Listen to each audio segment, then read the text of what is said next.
Yeah. So you UT fans, don't tune out. Yes, right. We're good. I'm a little older than Reggie, but the reality is I have a computer science electrical engineering degree. I worked for IBM for 25 years, and then I worked for one of their spin-off companies for 4 years, and I took early retirement after 29 years.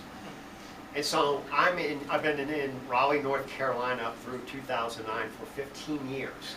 And so this is why I always tell the people, the homeless guys, or even people that come in and out paying rent, the ones that don't believe in God, as a agnostic or atheist, I always say, how can a guy with a computer science electrical engineering degree that's living in Raleigh, North Carolina, whose whole life experience and life job is working in IT, end up running a homeless shelter? Right, that's a good question. It's God. Yeah. I got on my knees every day because I'm a very anxious person. I like to take control of my life. And I got on my knees. I had at that time 2 years of recovery in my alcohol program. And that's the thing they taught me, was to get on your knees. And so in my apartment in Cary, North Carolina, which is a suburb of Raleigh, I got on my knees and I prayed every day.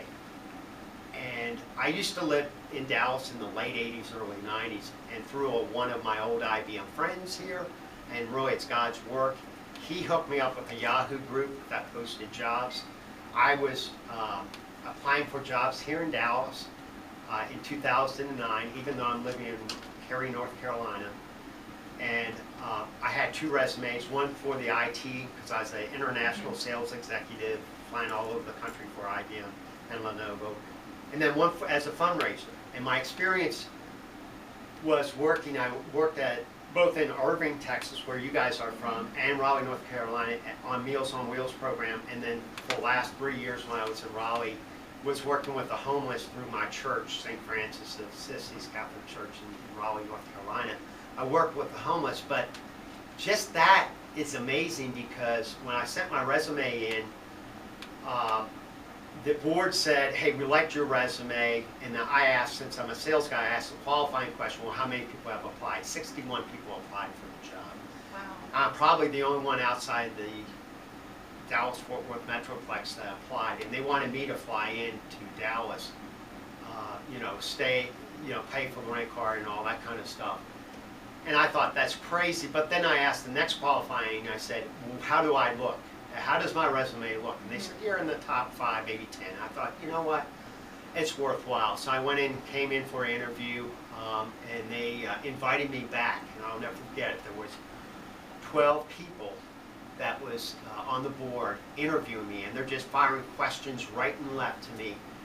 And they had narrowed the candidates down to 2 people, me and another guy. And I'll never forget, Mr. Whittle, who was the founder along with Jake Stembridge, his son was there. He was on the board, Dick Whittle, and he said, hey, we looked at your past and you have a DWI. And I thought, well, am I going to lie and just say, hey, I had a few beers and, the typical story? And I said, you know what? They've taught me in the AA program to work an honest program. So I said what I should have said is, I said, look, I'm an alcoholic. I'm 2 years in recovery. I'm still working this program. I have a sponsor. I'm going to meetings. I'm trying to do the next right thing. Mr. Whittle held out his hand and he says, I'm a recovering alcoholic too. And right then I said, you know what? It pays. It pays, to be honest, because I could have lied. Yeah. Who knows? But they understood they needed somebody with a recovery background to run Souls Harbor. And that's my transformation. I've really transformed it from a work program to a recovery center. We have people from as far as California, New York, Alabama, Florida, coming into Souls Harbor, along with people from Texas, just on the substance abuse. And I call it the Walmart of recovery, because you're looking at $400 for the upstairs door and $500 a month for all your needs. Those are clothes, bed, food, internet connection. We have desktop computers. We have 5 different TVs. We have a workout facility inside, workout outside. So for $500, we are a price performer out there. for recovery, you're typically looking for, on a holistic approach, which I talked about before, at $20,000+ a month. Yeah. And again, you know, I've talked about the program. We have many success stories, guys in their 20s, 30s, 40s, and even in their 50s that are embracing the program. This is the AA program. I give glory to God and to the 150 volunteers that come out each night to help my recovery and all my men's recovery, because without those volunteers, there would be no recovery at Soul Survivor. So that's you know, my story in a nutshell. But I was I started as a programmer, ended up as the international sales executive with IBM. I was able to keep my drinking at bay during work hours, but my relationships with women, with my kids, were horrible, horrible. And that's, you know, I call it the big eraser. The eraser is, you know, jobs, money, apartment, cars, whatever. And then the second thing is relationships, where you see families that are hurting because of this. I call it the tornado that rips through people's lives. That's in the AA Big Book.